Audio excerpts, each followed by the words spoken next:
Big boss 32ನೇ ಸಂಚಿಕೆ ಪ್ರಾರಂಭದಲ್ಲಿ Sanjana birthday ಇರುವುದರಿಂದ ಎಲ್ಲ ಸದಸ್ಯರು ಸಂಜನಾಗೆ ವಿಶ್ ಮಾಡುತ್ತಾರೆ. ನಂತರ ಮೋಹನ್ ತಮಗೆ ತುಂಬಾ ಜಾಸ್ತಿ ಕೋಪ ಇತ್ತು, ಈಗ ಬಿಟ್ಟಿದ್ದೇನೆ ಎಂದು ಭುವನ್ಗೆ ಹೇಳುತ್ತಾರೆ. Anger is 1 letter short from danger ಎಂದು ಕೂಡ ಹೇಳುತ್ತಾರೆ. ನಂತರ ಬಿಗ್ ಬಾಸ್ ಸವಾಲಿಗೆ ಸವಾಲ್ ಟಾಸ್ಕ್ ನ ಮುಂದಿನ ಹಂತವಾಗಿ ಚಟುವಟಿಕೆ ಒಂದನ್ನು ಕೊಡುತ್ತಾರೆ.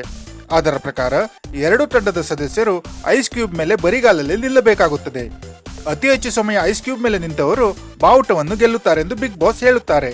ಆ ಪ್ರಕಾರ ಕಾರುಣ್ಯ ಮತ್ತು ಕೀರ್ತಿಯವರು ಐಸ್ ಕ್ಯೂಬ್ ಮೇಲೆ ನಿಲ್ಲುತ್ತಾರೆ. ಕೆಲ ಸಮಯದ ನಂತರ ಬಿಗ್ ಬಾಸ್ ಸದಸ್ಯರ ಆರೋಗ್ಯದ ದೃಷ್ಟಿಯಿಂದ ಟಾಸ್ಕ್ ಅನ್ನು ಮಧ್ಯದಲ್ಲೇ ನಿಲ್ಲಿಸುತ್ತಾರೆ ಮತ್ತು ಇಬ್ಬರಿಗೂ ಒಂದೊಂದು ಬಾವುಟವನ್ನು ಹಂಚುತ್ತಾರೆ. ನಂತರ ನಿರಂಜನ್ ಮತ್ತು ಕೀರ್ತಿ ಮೊಟ್ಟೆ ಹಿಡಿಯುವಾಗ ವರ್ತಿಸಿದ ರೀತಿಯನ್ನು ಪ್ರಥಮ ಮಾಡಿ ತೋರಿಸುತ್ತಾರೆ. ಎಲ್ಲರೂ ಅದನ್ನು ನೋಡಿ ಒಳ್ಳೆ ಮನರಂಜನೆ ಪಡೆಯುತ್ತಾರೆ. ನಂತರ ಬಿಗ್ ಬಾಸ್ ಏಣಿ ಸುತ್ತಿನ ಕೋಟೆ ಎಂಬ ಲಕ್ಸುರಿ ಬಜೆಟ್ ಟಾಸ್ಕ್ ಅನ್ನು ಕೊಡುತ್ತಾರೆ. ಆ ಪ್ರಕಾರ ಗಾರ್ಡನ್ ಏರಿಯಾದಲ್ಲಿರುವ ಏಣಿಯ ಮೇಲೆ ಪ್ರತಿ ತಂಡದ ಒಬ್ಬ ಸದಸ್ಯರು ನಿಂತಿರಬೇಕಾಗುತ್ತದೆ ಮತ್ತು ಉಳಿದ ತಂಡದ ಸದಸ್ಯರು ಅವರನ್ನು ರಕ್ಷಿಸಬೇಕಾಗುತ್ತದೆ.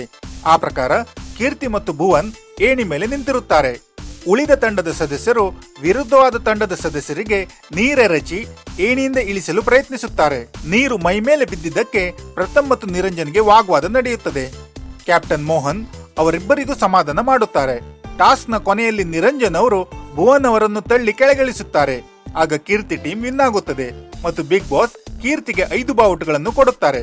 ಅಲ್ಲಿಗೆ ಬಿಗ್ ಬಾಸ್ ಸವಾಲಿಗೆ ಸವಾಲ್ ಲಕ್ಸುರಿ ಬಜೆಟ್ ಟಾಸ್ಕ್ ಮುಗಿಯಿತೆಂದು ತಿಳಿಸುತ್ತಾರೆ ಮತ್ತು ಟೀಮ್ ರೆಡ್ ಅಂದರೆ ಕೀರ್ತಿಯವರ ಟೀಮ್ಗೆ ಮುಂದಿನ ವಾರದ ನಾಮಿನೇಷನ್ ಇಂದ ಇಮ್ಯುನಿಟಿ ಸಿಗಲಿದೆ ಎಂದು ತಿಳಿಸುತ್ತಾರೆ ಮತ್ತು 2500 ಲಕ್ಸುರಿ ಬಜೆಟ್ ಪಾಯಿಂಟ್ಸ್ ಅನ್ನು ಕೊಡುತ್ತಾರೆ.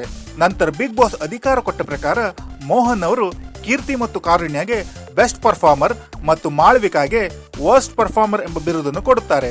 ಇದನ್ನು ತಿಳಿದ ಬಿಗ್ ಬಾಸ್ ಕೀರ್ತಿ ಮತ್ತು ಕಾರುಣ್ಯ 2 ಗಂಟೆ ಹೆಚ್ಚುವರಿ ನಿದ್ದೆ ಮಾಡಬಹುದೆಂದು ತಿಳಿಸುತ್ತಾರೆ ಮತ್ತು ಮಾಳವಿಕಾಗೆ ಕತ್ತಿನಲ್ಲಿ ಕಳಪೆ ಎಂಬ ಬೋರ್ಡ್ ಮುಂದಿನ ಆದೇಶದವರೆಗೆ ಹಾಕಿಕೊಂಡು ಇರಬೇಕು ಎಂದು ತಿಳಿಸುತ್ತಾರೆ.